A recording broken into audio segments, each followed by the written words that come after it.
దేవుడు ఒక పని అప్పగించినప్పుడు, లేదా దేవుని ద్వారా ఒక మనిషి నీకు ఒక పని అప్పచెప్పినప్పుడు, తిండి కంటే నీకు అప్పగించబడిన పరిచర్యే నీ జీవితంలో ప్రధానమైన స్థానాన్ని ఆక్రమిస్తే, నిరభ్యంతరంగా నీ ఒక మంచి పరిచారకుడు అని చెప్పొచ్చు. లోకోక్తి కూడా ఒకటి ఉంది. లోకంలో ఒక సామెత, అన్నం ఉడికిందో లేదో మొత్తం తినిన తర్వాత చెప్పాల్సిన అవసరం లేదు. ఒక మెతుకు తీసుకొని చూస్తే మనకు అర్థమైపోయి చేత్తో పట్టుకుంటే.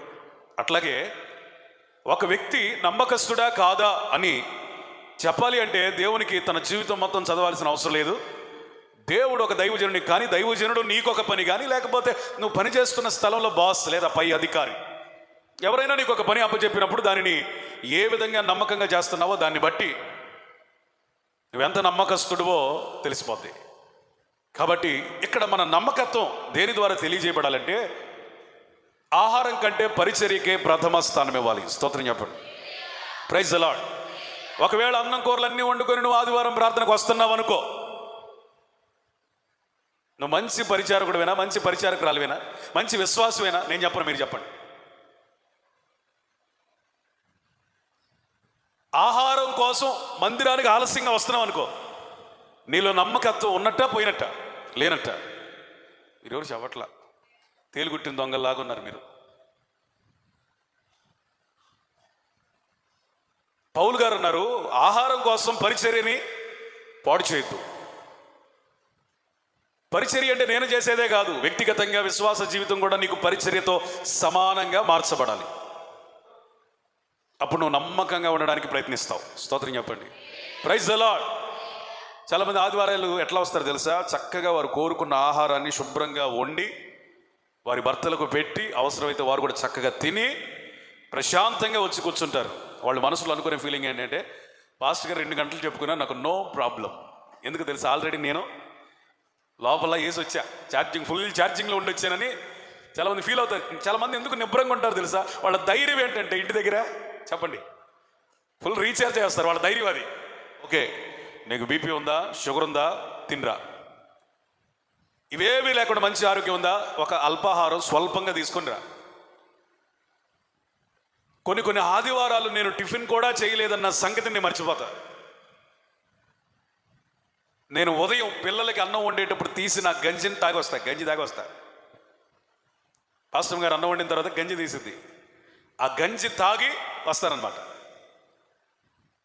కొన్నిసార్లు అంతసేపు నిలబడి కూడా చాలా ఉత్సాహంగా ఉంటే పాస్టర్ గారు అంటది, ఈరోజు నువ్వు టిఫిన్ చేయలేదు గుర్తుందా అంటది. మర్చిపోయా, గుర్తుండవు. మనకి ఆహారం కంటే దేవుని పని అధికమైన ప్రాధాన్యతని సంతరించుకొనును గాక. స్తోత్రం చెప్తారా? ఆహారం శరీరానికి ఎంత బలం ఇస్తుందో మన ఆత్మీయ జీవితానికి అంత నష్టాన్ని కలిగిస్తుంది.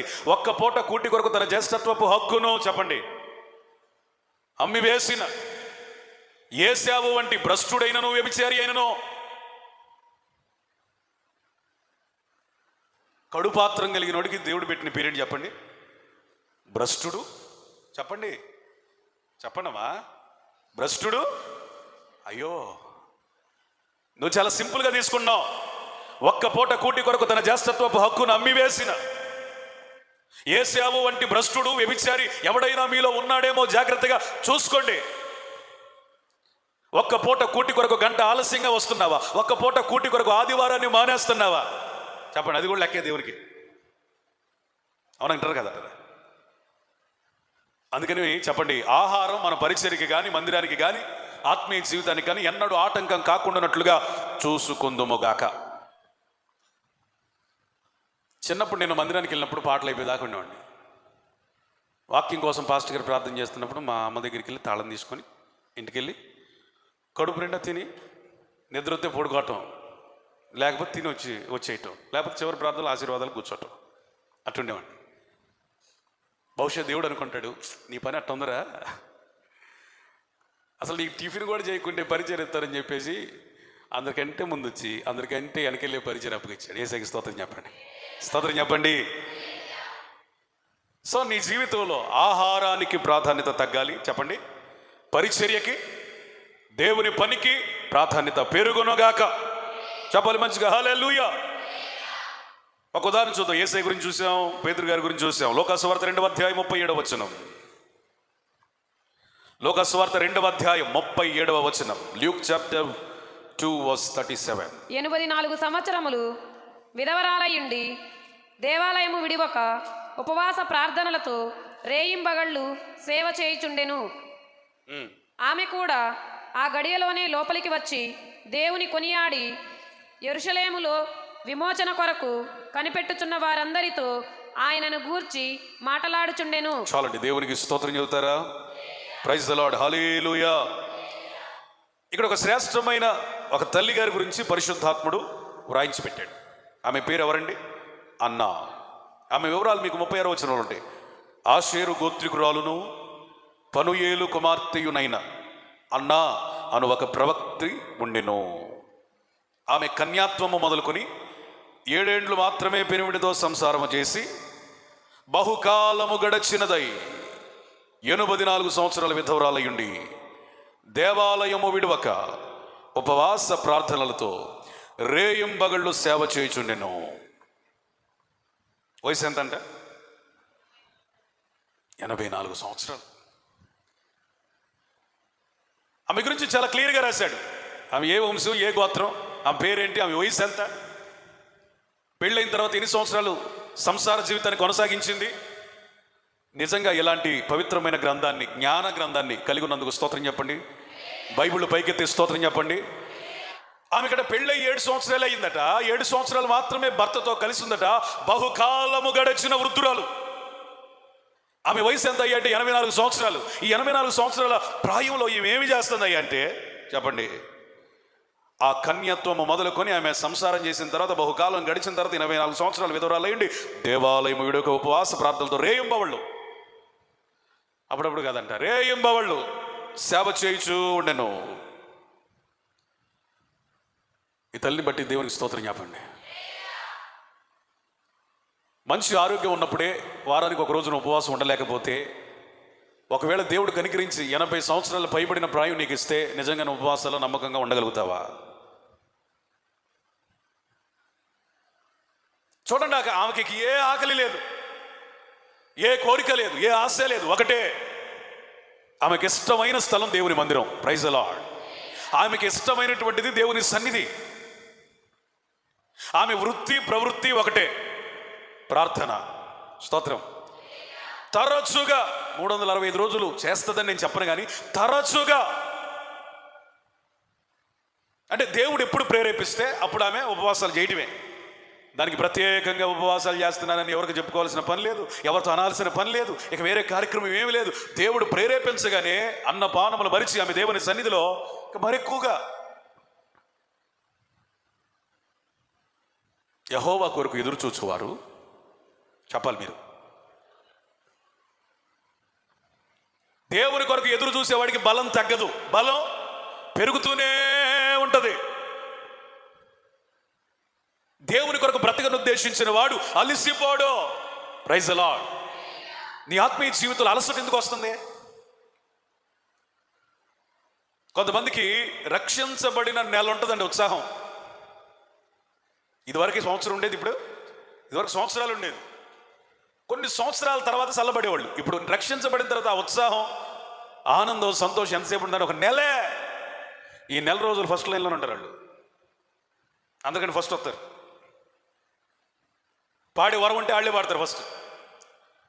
ప్రార్థన చేయమంటే వెంటనే ప్రార్థన ఎత్తుకుంటారు. నెల రోజులే రండి వాళ్ళ ఉత్సాహం. ఆ నెల రోజులు 31వ రోజు తర్వాత అంత చప్పకుండా వాళ్ళ జీవితం. ఈమె జీవితం ఎట్లుందో తెలుసా? దినములు గడిచే కొలది ప్రార్థనలో ప్రావీణ్యతను సంపాదించింది. దినములు గడిచే కొలది ఉపవాసాలు అధికం చేసింది. దినములు గడిచే కొలది పగలు రాత్రి భేదం లేకుండా దేవుని ఆలయంలో సేవ చేయడమే పరమావధిగా భావించింది. చెప్పు స్తోత్రం, చెప్పు స్తోత్రం. మరి నీకు ఎట్లుంది ఆలోచించుకో. Think about your self. Experience పెరిగే కొలది అనాయింటింగ్ పెరగాలి. అదే సూత్రం.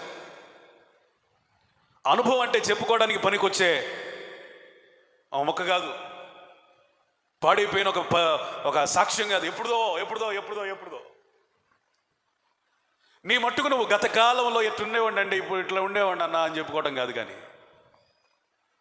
గతము కంటే ఇప్పుడు శ్రేష్టంగా ఉన్నాను అని చెప్పుకునే స్థితిలోకి రావాలి. ప్రార్థనే కానీ, పరిశుద్ధతే కానీ, ఉపవాస జీవితమే కానీ, వాక్య ధ్యానమే కానీ, దేవుని సన్నిధిలో గడిపే అనుభవమే కానీ, పరిశుద్ధుల సావాసమే కానీ, స్తోత్రం చెప్పండి, స్తోత్రం చెప్పండి. పోయిన సంవత్సరం నిద్రపోయావా? ఈ సంవత్సరం మెళకువగలిగిన ఆత్మతో ఉండాలి. హల్లెలూయా. పోయిన సంవత్సరం నిద్రపోయానన్నా, ఈ సంవత్సరం గాఢ నిద్రపోతున్నాను అన్నాను అనుకో, ఏం ప్రయోజనం లేదు. మన దినదినము రగులుతూ ఉండాలి, మండుతూ ఉండాలి, ప్రకాశిస్తూ ఉండాలి. మోషేని రేపిందే కానీ, ప్రేరేపించిందే కానీ, ఆకర్షించిందే కానీ, సేవకి సమర్పించుకునేలాగా స్థిరపరిచిందే కానీ ఏంటో తెలుసా? మండుచు ప్రకాశించుచున్న, ఆకర్షించుచున్న పొద. ఏంటి చెప్పండి? మండుచున్న పొద. స్తోత్రం చెప్పండి, చెప్పాలి మీరు. హల్లెలూయా. ఈ పొద విశేషత ఏంటయ్యా అంటే మండటమే కాదు, బూడిద కాకపోవడం. ఆమేన్. అర్థం గారు హల్లెలూయా.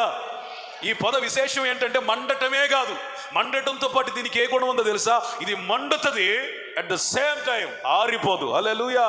బూడిద కాలేదు. హల్లెలూయా. ఫర్ ఎగ్జాంపుల్, కొవ్వెత్తు ఉందనుకోండి, అది దీపం వస్తుంది, అది కరిగిపోతూనే ఉంటుంది. అంటే కొంతకాలానికి దాని దీపపు వెలుగేమైపోద్ది.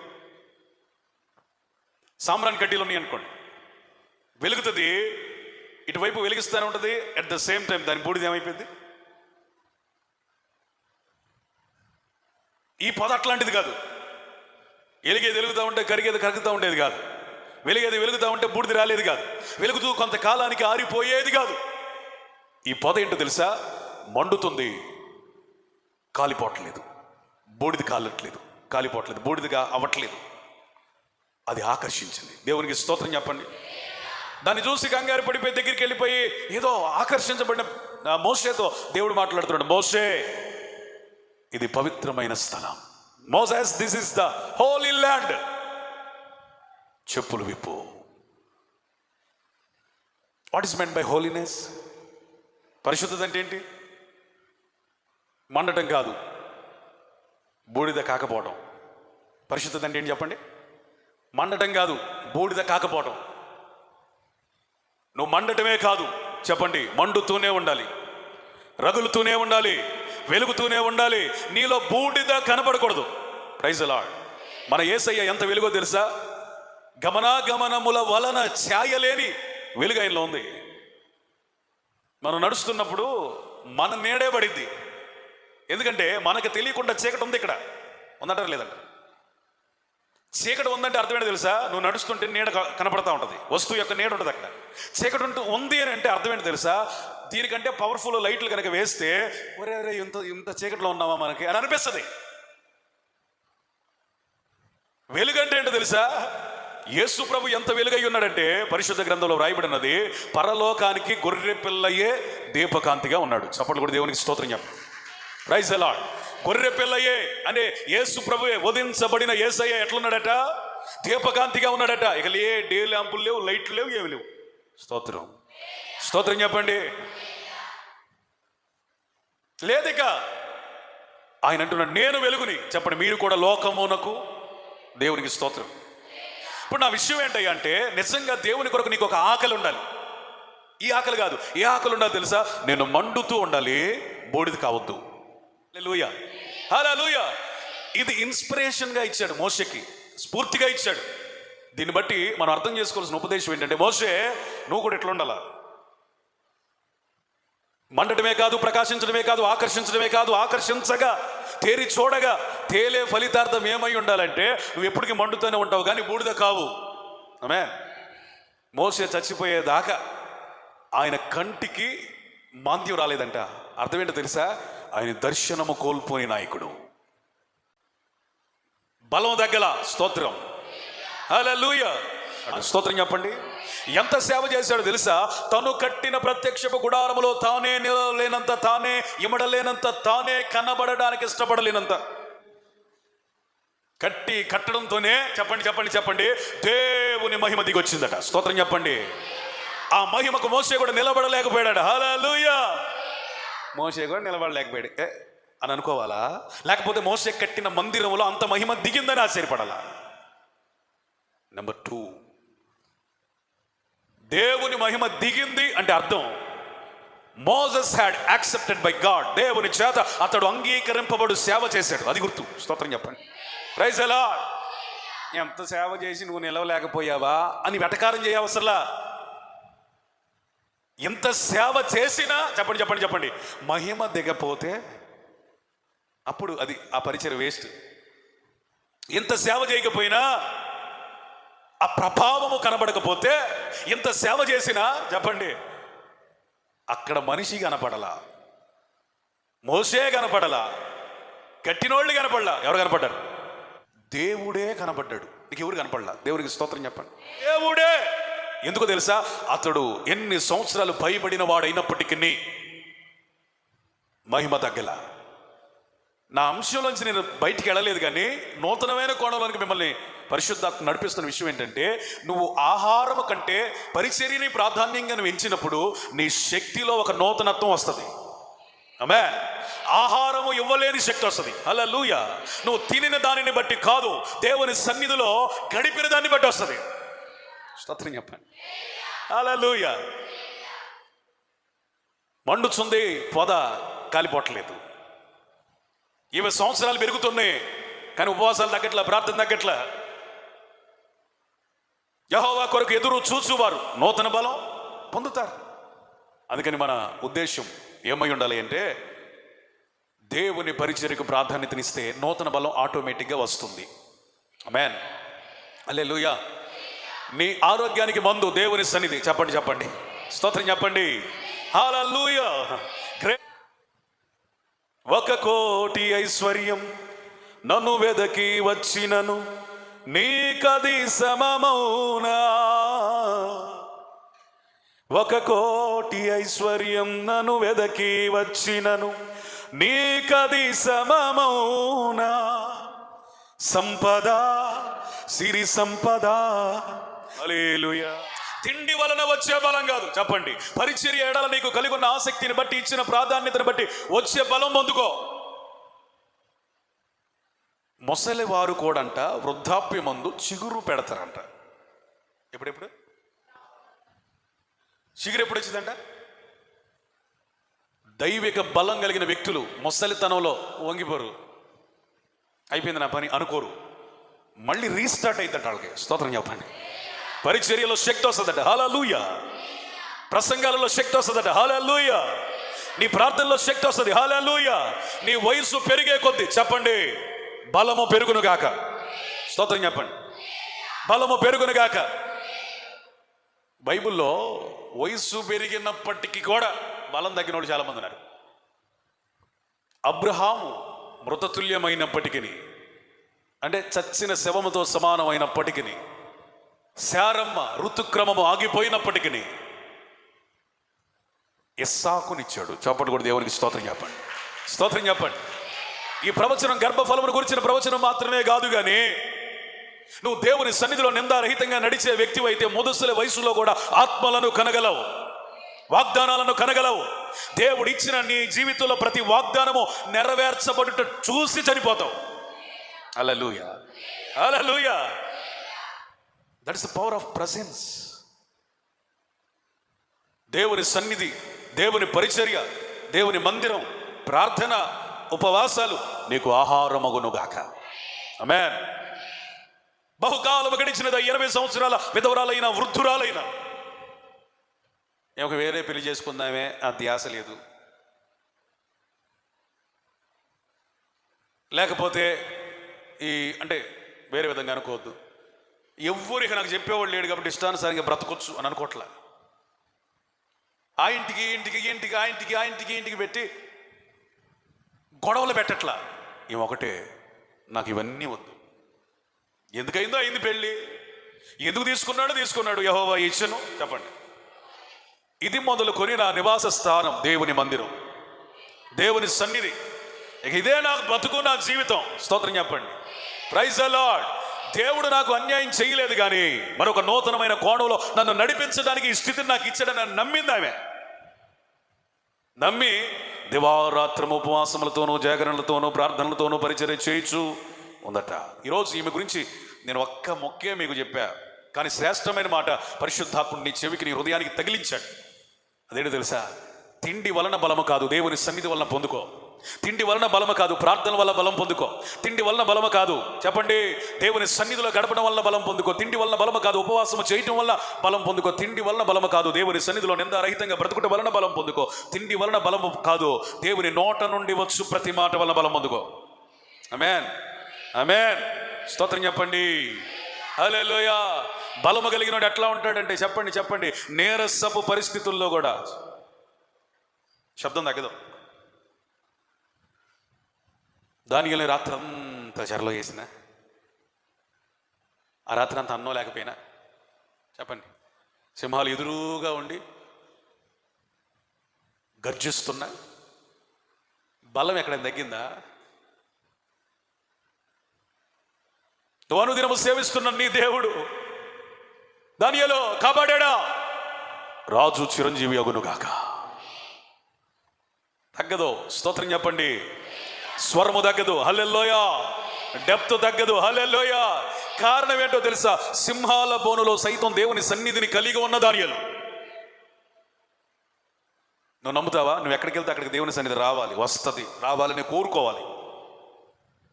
మోషే ఒకటే అన్నాడు, పాలు తేనెలు ప్రవహించినా నో మ్యాటర్, అది మంచి దేశమే అయినా నో మ్యాటర్. నాకు పెద్ద ఆసక్తి ఏం లేదు. నాకున్న ఆసక్తి ఒకటే, నీ సన్నిధి. ఒకవేళ నీ సన్నిధి రాదా, నీ సన్నిధి రాని ఎడల నన్ను ఎక్కడి నుంచి తీసుకొని వెళ్ళొద్దు. చెప్పగలవా? ఒక ఊరికి వెళ్ళేటప్పుడు చెప్పగలవా? ఒక స్థలమునకు వెళ్ళినప్పుడు చెప్పగలవా? ఒక పని చేసేటప్పుడు చెప్పగలవా? ఒక ప్రాంతమునకు వెళ్ళేటప్పుడు చెప్పగలవా? Jesus, I need your presence. నీ సన్నిధి కావాలి నాకు. ఒకవేళ నీ సన్నిధి రాదా, నీ సన్నిధి వచ్చేంత వరకు ఇక్కడ వేచి ఉంటాను. అసలు నీ సన్నిధి రాదా, నాకు ఆ దేశం వద్దు, నువ్వు కావాలి. ఆమేన్, ఆమేన్. దేవుని సన్నిధిలో ఉన్నటువంటి శక్తిని, మాధుర్యాన్ని, సామర్థ్యాన్ని ఆయన బాగా పూర్తి స్థాయిలో అనుభవించిన వాళ్ళు కొంతమంది ఉన్నారు బైబిల్లో. వాళ్ళకి తెలుసు దేవుని సన్నిధిలో ఉంటే ఏ కార్యాలు జరుగుతాయో. అందుకని వాళ్ళు దేవుడు ఇచ్చేవి కాదు కావాల్సింది, దేవుని సన్నిధి కావాలి వాళ్ళకి. ఆమేన్. దేవుడు ఇచ్చే వరాలు కాదు, వాగ్దానాలు కాదు, ఏం కావాలి? దేవుని సన్నిధి. అసలు దేవుడే, దేవుని సన్నిధి అంటే దేవుడే, దేవుడు కావాలి వాళ్ళకి. తినుట వలన బలం పెరిగిద్ది అనేది అబద్ధం. దేవుని సన్నిధిలో ఉంటే నువ్వు బలహీనుడు అయిన బలం పెరుగుతుంది అనేది సత్యం. 100కి 200%, 1000% కూడా అవసరమైతే. స్తోత్రం చెప్పండి. తిరుగులేని ఒక రుజువు చెప్పి ముగించేద్దాం. 40 దినములు రాత్రి పగళ్ళు ప్రార్థన చేసి ఉపవాసములు చేసి శోధించబడి యేసు ప్రభు అరణ్యంలో నుంచి ఎట్లా వచ్చాడట? ఆత్మ బలముతో. కొట్టు చప్పట్లు, స్తోత్రం చెప్పండి. హల్లెలూయా. ఆత్మ ఇచ్చు బలం, హల్లెలూయా. ఆత్మ వలన బలం, హల్లెలూయా. ప్రార్థన వలన బలం, హల్లెలూయా. సన్నిధి వలన బలం, హల్లెలూయా. ఉపవాసం వలన బలం. మరొకసారి చప్పట్లు కొట్టండి. పరిశుద్ధాత్మ మన మధ్యలో ఉన్నాడు. నూతనమైన బలం నీకు ఇవ్వబోతున్నాడు. నూతనమైన బలం నీకు ఇవ్వబోతున్నాడు. నూతనమైన అభిషేకం నీకు ఇవ్వబోతున్నాడు. నూతనమైన కృప నీకు ఇవ్వబోతున్నాడు. నూతన బలము నీ మీదకి దిగి వచ్చునుగాక.